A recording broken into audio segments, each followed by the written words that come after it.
Okay, good morning, good Chodesh. We are doing today Mem Beis Amud Beis. We are at Mem Beis Amud Aleph. So I just want to do the Gemara, I think, today a little bit first because we're just flying through always. And then we have to come back to some of the tests, and we missed a couple yesterday. And then we have some more today. So let's first finish, at least get to the Mishnah. So the Gemara says like this. I think what we were up to yesterday was we just finished with Rabbi Mona.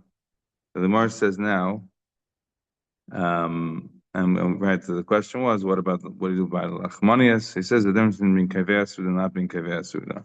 That's how we ended off yesterday.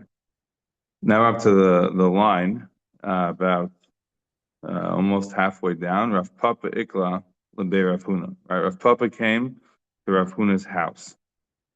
Rav Papa Ikla Lebe Rav Huna, Breda Rabbi Nosson. So Rav Papa came to Rav Huna, the son of Rav Nosson's house. Most of the Gamas Sudai Sayu. After they finished the meal, the ice of the kamai midil mechel. So then they brought in front of him something to eat. Again, as I've said before, it's very clear from all of these gemaras that this is a bit of a testing game. This is how these things went. So they finished the meal, and then he brought him something to eat. So shakal Rav Papa v'ka'achal. So Rav Papa took and he ate. Now Rav Huna Bered Rav Nosson wasn't happy with this. He said, Amrile Loisavar Lamar Gamar Aser Mileto. He says, don't you hold that once the meal is finished, then it's forbidden to eat. So Amarlu Sola Gitmar. I said that when it's removed, it's Aser to eat, but not if it's just finished. We'll explain in a minute, but why didn't Rav Papa say, like the more tells us him that when you're a guest in somebody's house, you do whatever the Baal Bayis says, right? Whatever the Baal Bayis says, chus mitzeh, right? You're supposed to listen. So Papa's in his house. Clearly, this other rabbi, Rav Huna Bered Rav Nosson, feels that you could eat still.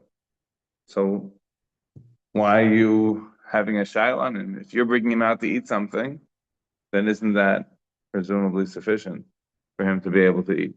Clearly not. All right, so that's point number one. Well, we should understand why not. Number two, Rav Papa is the one in this story. We just had Rav Papa when? Yesterday, right? You remember the Gemara Malachim base? We had a Machlokes, Rav Huna, Rav Nachman, and Rav Sheshes. And then who was the last one? Rav Papa. What did Rav Papa say over here? Rav Papa said before he had a three-pronged halacha, right? The first was Dvarim Habam Machmas Hasuda B'Seich Hasuda. Then it was Dvarim Habam B'Seich Hasuda Shalom Machmas Hasuda. And then the third one was Dvarim Habam La'achar Hasuda. What does it mean La'achar Hasuda? Did La'achar Hasuda mean after benching? Did La'achar Hasuda mean after the meal was finished? What exactly does it mean La'achar Hasuda? Rav Huna Breder Rav Nosson is saying, I understand from you, Rav Papa, that you hold that when a meal is finished, it's usher to eat. The meal's over. Now you're going to need new brachas, etc. You can't just eat. It's not a part of the meal anymore. When was that time? What does it mean that it's bor la'achar suda? Remember, how did, we didn't actually in the end finish Tosfos.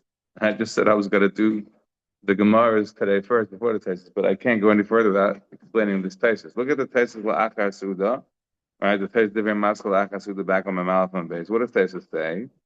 Tosfos says la'achar suda gasinim v'sulei v'lo gasin dvarim hapam v'ha'ach seifa v'hachi perushay im heviu dvarim she'eskarnu achar suda perish la'achar shemashku esedeim min hapath. Once you removed your hand right from the bread, in other words, once they stopped eating the bread, shuvein hapas patrasan.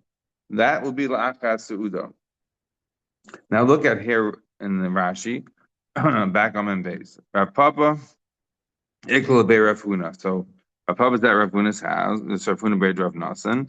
Lasa de Gomer Suda Sayu, when he finished the meal, so I saw the Kam Midila Mecha. So then they brought him something to eat. So he ate it. And Rav Huna Be Rav Nosson asked him, how could you eat it? Don't you hold? Lo Saval Amar. Gamar Asr Milechel. Let's look at Rashi. Asr Milechel Achi Yivarch Birches Hamazon. It's also for you to eat until you bench. Because you've already what? Once the meal is finished, it's also now to eat again until you bench. Why? Yivarch ala ba'al lefanav. They came in the Gamar asach daite mi bracha rishona misudas. It's hesach hadas from the original meal, hesach hadas from the original bracha rishona, and from the meal, and therefore it should be also now for him to eat. So what are we seeing from that? You see from this now that what we're talking about when Rav Papa was saying la'achas suda, as Tosfos explained to us, la'achas suda doesn't mean after Berachas Hamazon. Remember Rashi? Rashi said on Memal from Beis, Rashi said the Varm Habam love la'achas suda going Paris. Afilu heviam b'soichas suda, even if they bring it to you during the meal, that is still considered to be that's the case that he's talking about. We said that's like a bit of a push into the words. But la'achas suda doesn't have to be la'achas suda mamash that's finished benching. La'achas suda means once there's a hesach hadas on the meal, once the bread is removed. This is a fundamental point here in understanding hilchos brachos and benching. All of this is very, very relevant. So again, according to our Papa, there's a new aspect of what we hadn't seen before. Our Papa holds that it's usher to eat once you mesiach das from the meal. When is the situation in Mesiach Das from the meal? So the Rav Hunenberg, Rav Nassim, the host, thought that meant when the meal was finished. What did Rav Papa say? No. Rav Papa says, Solak Itmar. It's only considered to be Hesach Hadas from the meal. It's only considered over the meal, says Rashi, Solak Itmar, Im Solak Halechem, V'chol Ha'oichel Me'al HaShulchan. Only if you literally remove the bread and all food from the table, right? Notice Rashi is very careful. If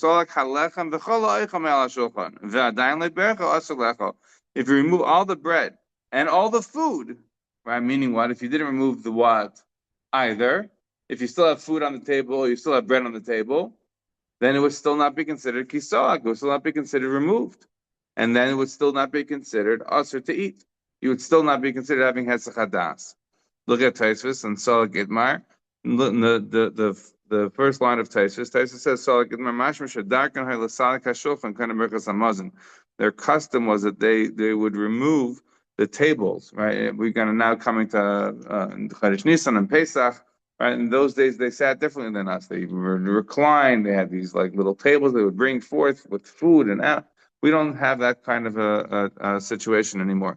But notice the next line of Tosfos, forget the question aspect. The Tosfos says, "Minik shalanu she'anu makpidim shaloi l'salek halechem kaidem." Our meaning is that we do not take the bread off the table until we bench. What is it? Now this gives us further understanding of what we had in Tosfos the other day. Remember what we had in Tosfos the other day? Tosfos told us a couple of times the same exact point, and in that Tosfos, the line was by la'achar suda. In that very Tosfos, which we didn't do yet, so we can do that as well now, is that Tosfos, look at the line of Tosfos there towards the end. Ve'achshav ein lanu din zeh. We don't have this din of Rav Papa anymore.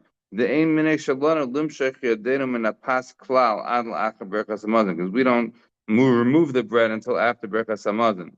Al kol shah she'anu eichlin Paris ashum davar kaidem berachas hamazon. But when we are eating Paris, even if they're not coming because of the meal, or anything that we eat before Berachas Hamazon, any type of dessert, our mind is always on eating the bread. Meaning that since there's always going to be bread on the table, now we're seeing Tosfos is saying we're makbid not to remove the bread. Now we can understand what it means that we're not moshech yadeinu min hapas. We never remove our minds from the bread.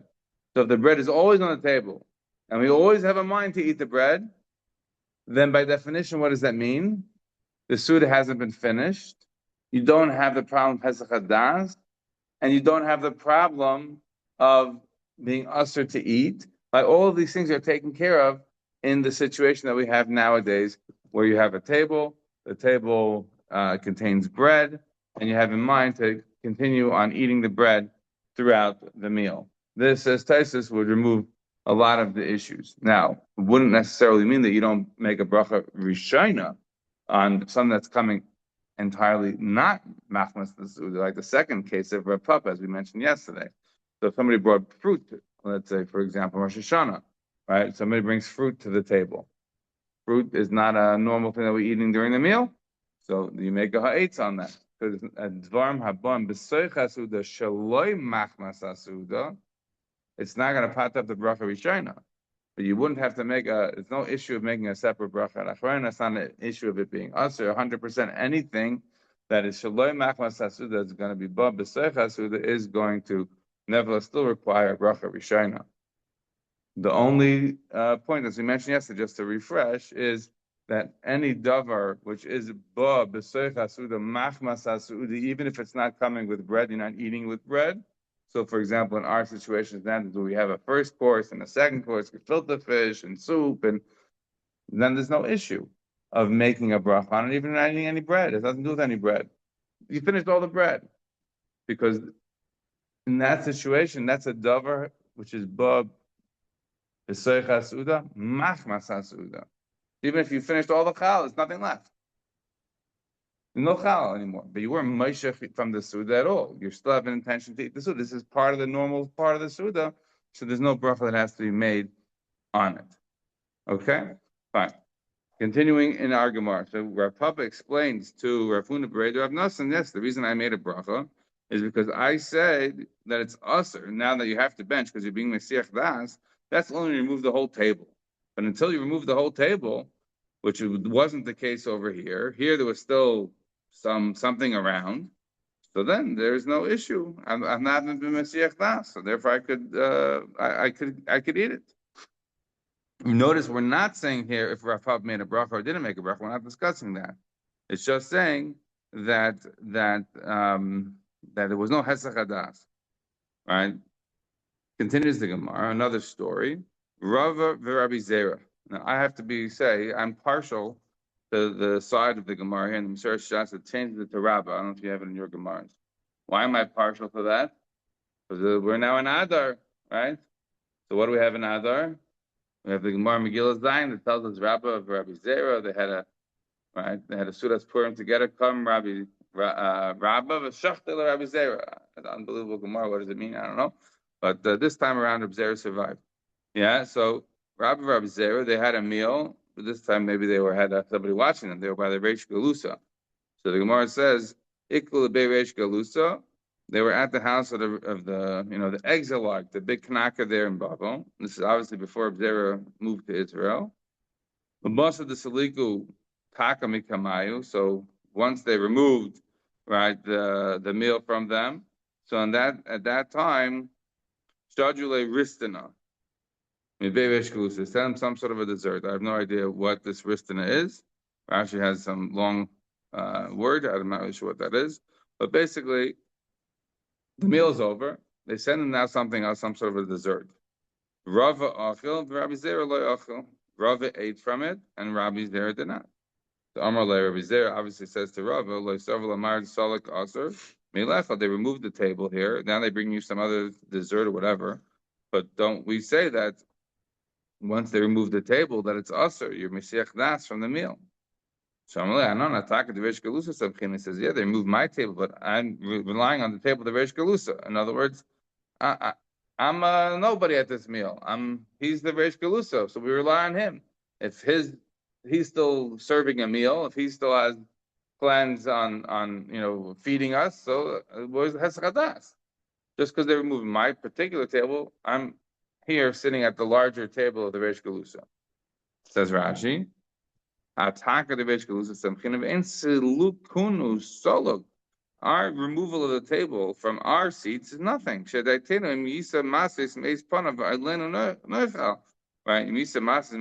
Right? That's a pasuk from Parshas Vayigash. Parshas Migas, right? So by Yosef and Yamin and the brothers.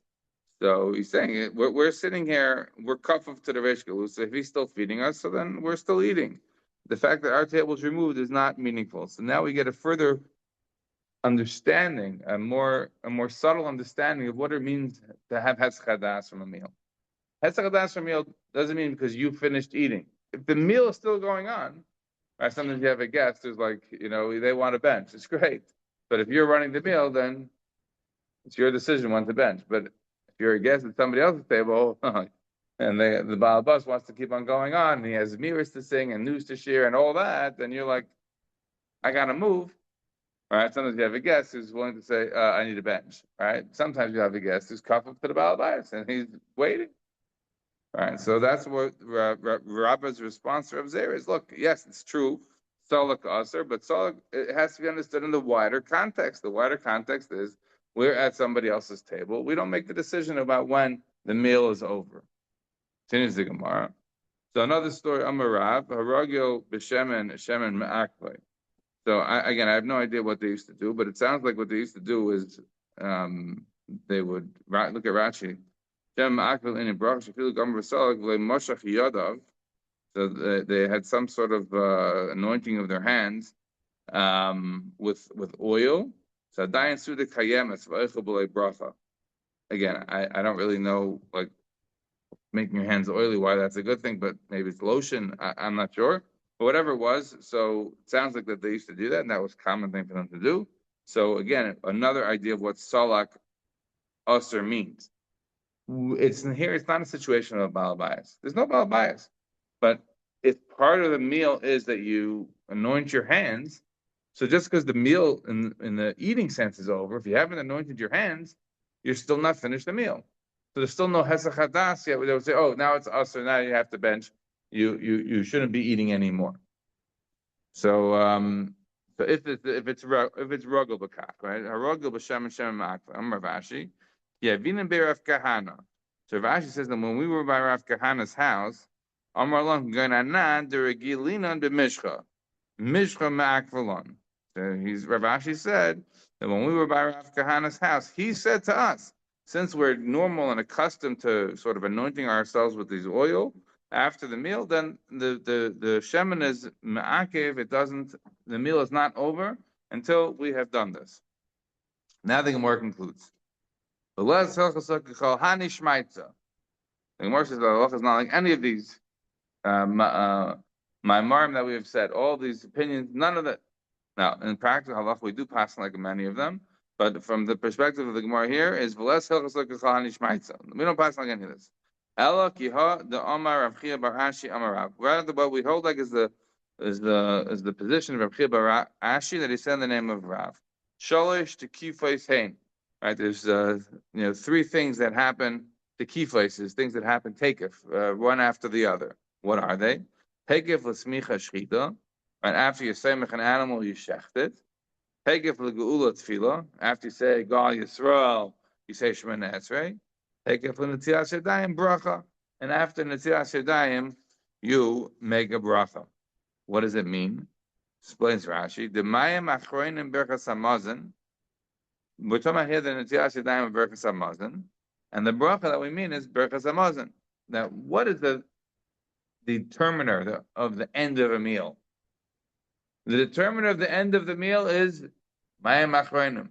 We're going to be finishing Mesachas Brachos, and we will be doing the next paragraph, Shlosh Sha'achlu and the like. We're talking a lot about Mayim Achroinim and the custom to or not to do Mayim Achroinim and how it applies nowadays. But the point being for now is that according to what the Gemara is concluding, Rav Chia bar Ashi saying the name of Rav, the meal is not over until you do Mayim Achroinim. Excuse me. And it tells you that and then you don't eat until you make a berachas hamazon. Then we have a cute line to conclude this Gemara. Amar Abaye af anu nemer takef til tmin chachamim bracha. We also say that when you host the Talmud Chacham, you get a blessing. Takef after you host the tzaddik, you get a bracha. Either the pasuk of Vayetze there, where Lavan is acknowledging that Yaakov Avinu's presence has brought him tremendous success, because over there it doesn't maybe say this from the name of Paitifar, but Paitifar acknowledged that Yosef brought him tremendous success.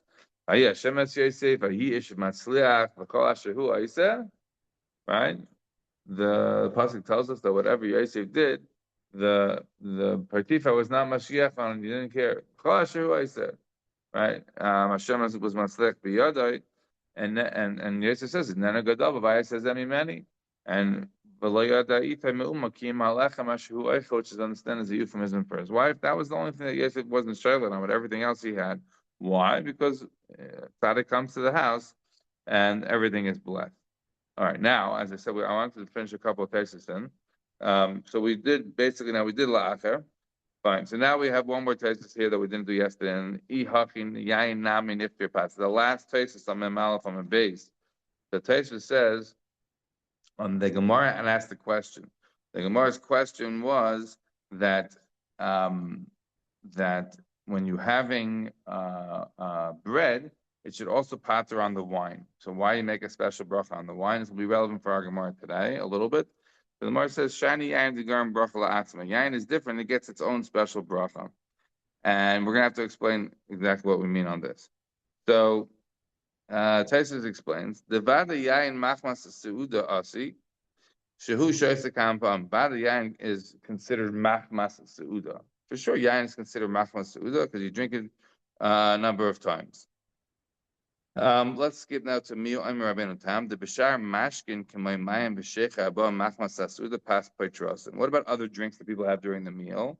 So people have beer or water or other types of drinks that come during the meal. Think about that as we're going to talk about it again later today. So people have other mashkin during the meal, like mayim and shechar. Taisus is saying, those are considered bon machmas hasud. They're coming because of the meal.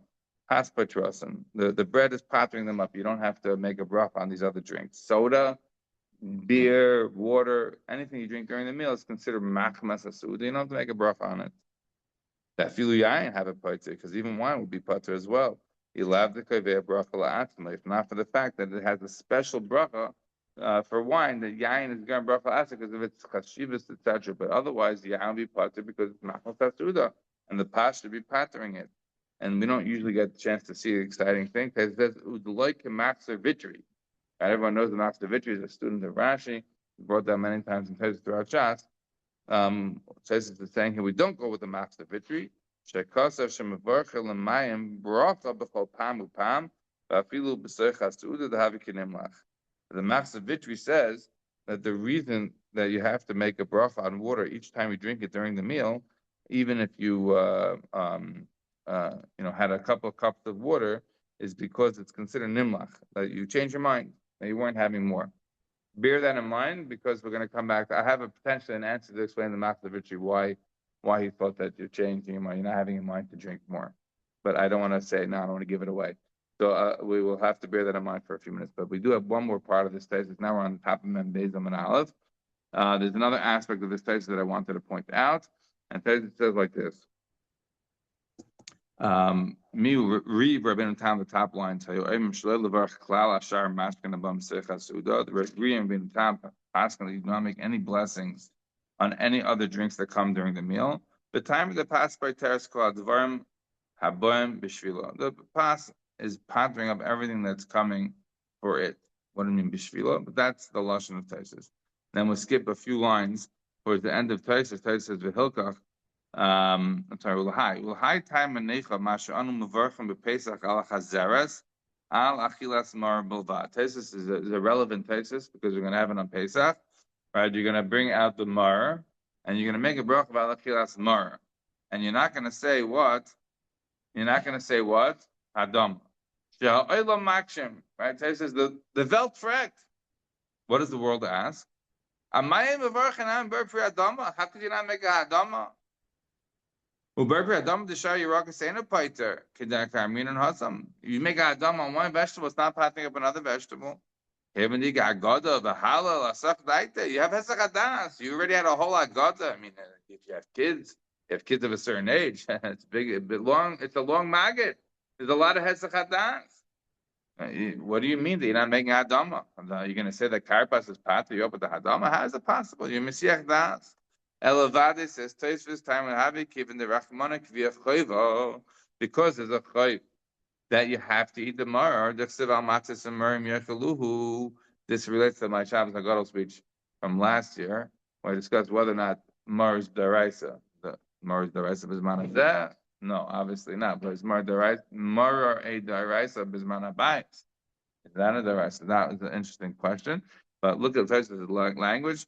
Kevin derachmana kiviyachayva. The Torah made it a chayv. Yeah. In a mitzvah, I'm not sure. The chsiv amatzas and merim yechaluhu. The havi kamei devarim hargil love and machmas hatsuda. The pas by Drossen says Taisa, since the Torah says zachayv that you have to eat the mar, so it's considered something which is bo machmas hatsuda, and therefore the pas is prepares it. When you are not making a bracha of ha'adama on the mar, and you might ask, but why not? Don't we say that on Rosh Hashanah? Which is not brought down in halacha. That it's brought down in Shulchan Aruch that people have food. That's because the more Harius Yud about the nice signs for the new year. So we make a bracha of 8, but it's not that the Torah is kaveh achayv to eat a fruit on Rosh Hashanah, to eat the apple, dip it in honey. It's brought down in halacha. It's a nice minhag, but it's not a fundamental halacha that the Torah is telling you.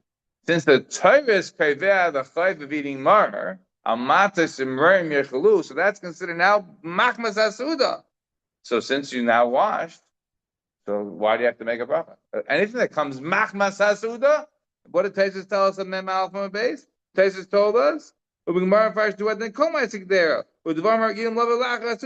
would normally come during the meal, whether it's meat and potatoes and gefilte fish, whatever. You don't make a bracha on that. The mar on Pesach is exactly like the meat and potatoes and gefilte fish.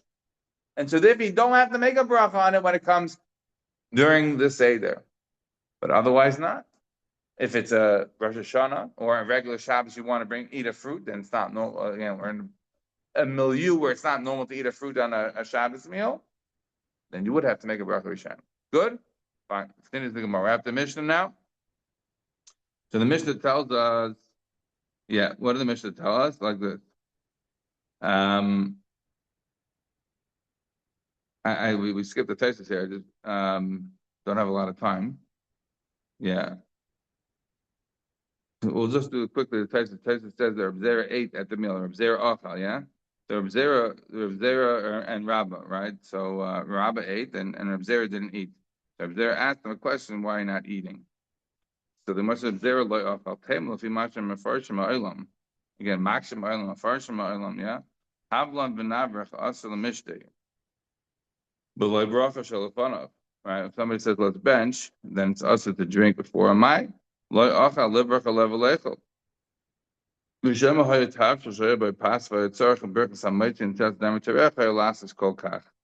was annoying. It was annoying to go do that. Yeah. It says what if somebody forgot to eat afikomen? Another relevant halacha. The Amr Havlan Vinavak said, let's bench. This is not considered Hesach Hadas. The Anan Ataka de Rachmana Samchinan. Because we're at the table of the Rebbeinu Shalom. The Rebbeinu Shalom requires us, we have a halacha, you have to eat afikomen. So now you said, let's bench.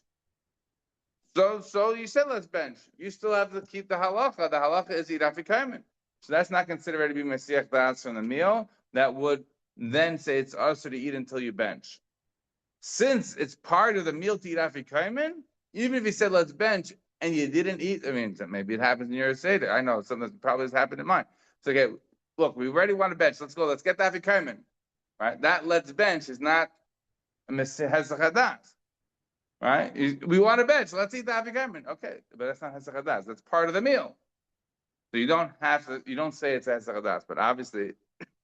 It says it continues if somebody forgot and they actually benched and they did not eat afikomen, what it says ein sarach laksar, and you do not go back. Right? That is over. The meal is over. You're done. Okay, continues our Mishnah. We are now in the Mishnah Mem Beis.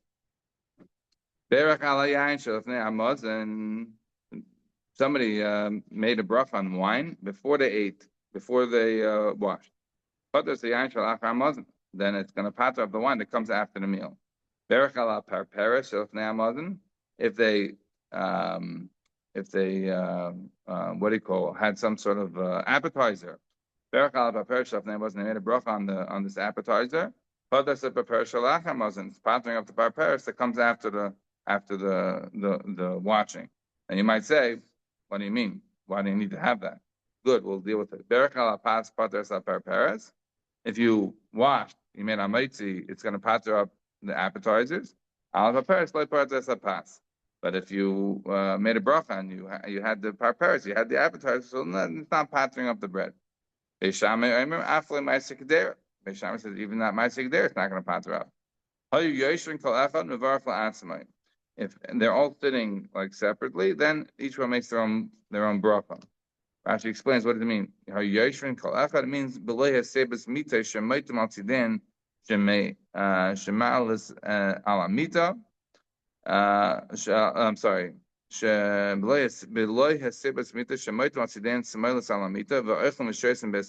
basically said like we do on that they used to do on we think that they used to do on Pesach night. They used to do this all the time, and therefore, in that situation, if they're not doing that, if they're all sitting separately below Haseba, so then it's not considered like a together meal. And ain't kava seuda, says Rashi below Haseba. It's not considered kviya seuda without a seba. Continues the Mishnah. But what is it they were leaning together, making it like one meal? So then Echad Mevarach L'Klum, turning the page, not to Mem Beis, Amud Beis. One of them, if wine came to them during the meal, each one is making his own bracha. Again, we're going to have to explain what this means. If wine comes to them after they're already benched, so Echad Mevarach L'Klum, the one could make a bracha for everyone. Mugmar is some sort of incense type of situation. And he said the same thing is with regards to the mugmar, even though it's brought after the meal, that whoever sort of made the bracha on the wine is going to make a bracha on the mugmar. Fine.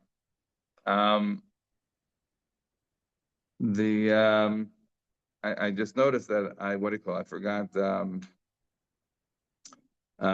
forgot to mention one of the tesis in here that the tesis of Takif Lintias and Brachot, the short tesis there. Tesis says that the Hilkach Kevin Shanat Yoda Bachrein Lachasuda also Lachal Shevar Vadinim Amar Havlam V'Navrach Afilu V'Nitilo. Tesis says that if we're saying okay, really, let's bench the Baal Bayis is the one saying it, and then that would be considered the end of the meal. But again, not on Seder night when you have a situation of that becoming. Fine. For the moment now, let's just, with the time that we have, let's do the Gemara here to the two dots. So the Gemara says like this. Amar Rabba Bar Bachana Amar Rabbi Yechanan. The Rabba Bar Bachana says in the name of Rabbi Yechanan, Lo yishanu ela b'shabbasos v'yamim tovim.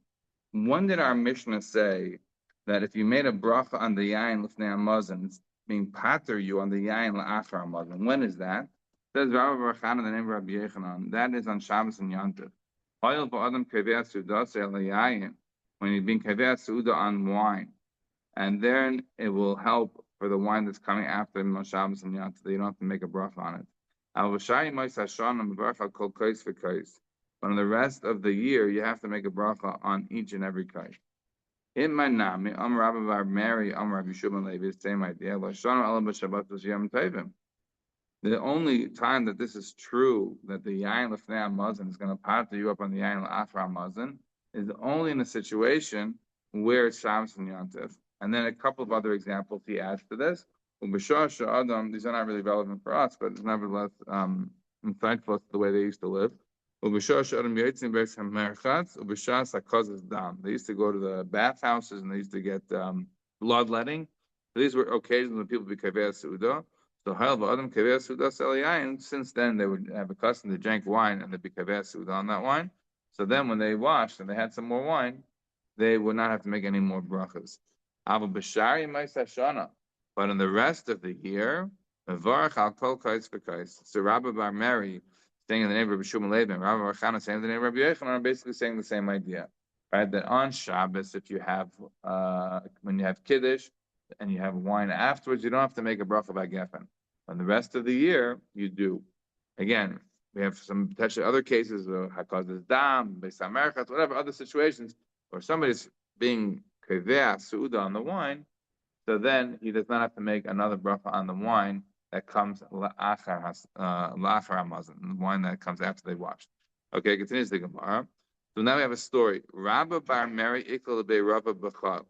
So Rabba bar Mary comes to Rabba's house during the week. Amalei, I'm sorry, Chazi the Baruch of Ne'amazon, the Baruch la'achar hamazon. So they made a bracha on the wine before they ate, and then he made a bracha on the wine after they ate. Amalei Yishar v'chein Amar Rav Shimon Levi. Right, we have the same Gemara in Shabbos. He says, "Oh, nice, good job." Right, he's telling me you did a good job. Why? Because he's making a bracha on the wine in the middle of the meal. Since it was the middle of the week, it wasn't kaveh suda on wine like that. So he's able to give me extra kayach for making another bracha of hagefen on the wine. Rabbi Yitzchak bar Yosef ikol be'abayah b'yantiv. So Rabbi Yitzchak bar Yosef came to Abaya's house. It was on Yantiv. Kazi the baruch al kol kasa v'kasa. He saw him making a bracha on each cup of wine. Some Lele Savel Amar Lahadr Reb Shimon Levi says, I don't understand. Don't we know in Shabbos and Yantif, the bracha that you made on the wine before the meal is pattering up the wine after the meal? So he says, Amar Le Nimlachana. He says, I changed my mind. I wasn't intending to have it.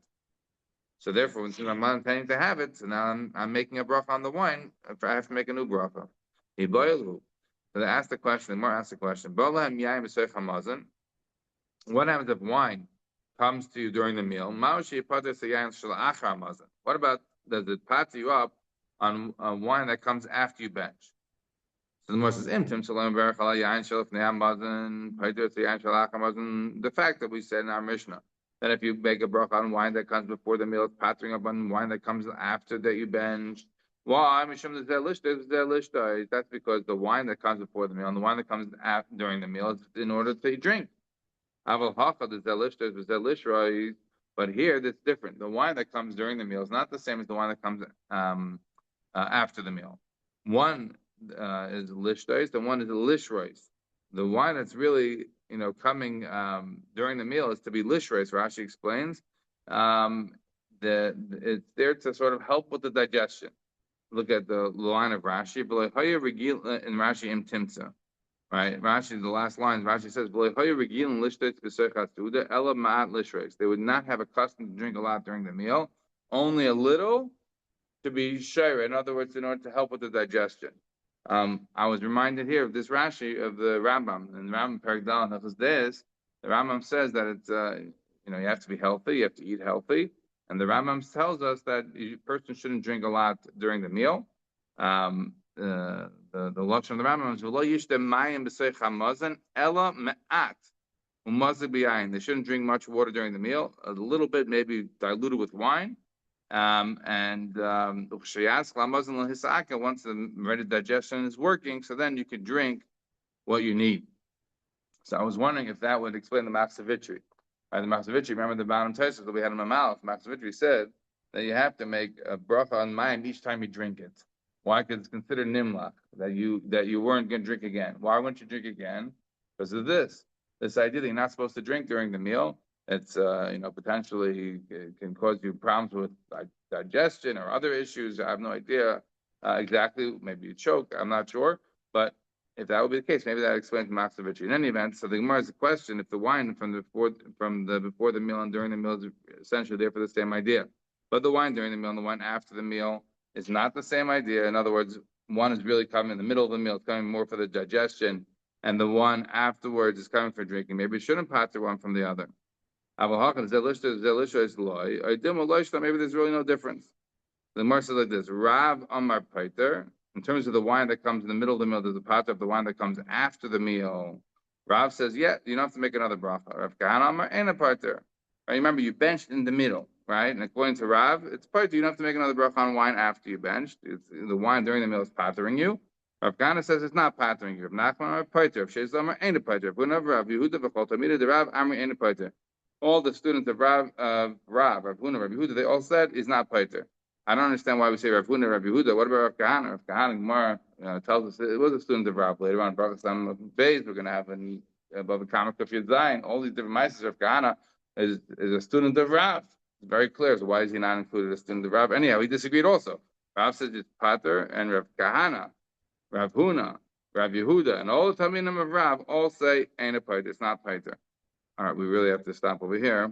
So we're not going to be able to get to, we'll just finish to the two that quick. So Eitzah is affecting more. Eitzah Rabu of Nachem, Bolam Yam Sechem wasn't called Echav, Echav Baruch La'atzim, and La'acham wasn't Echav Baruch La'kulum. The Mishnah told us that if wine comes during the meal, then each person has to make a bracha for themselves. And after the meal, one can make a bracha for all of them. Amalei.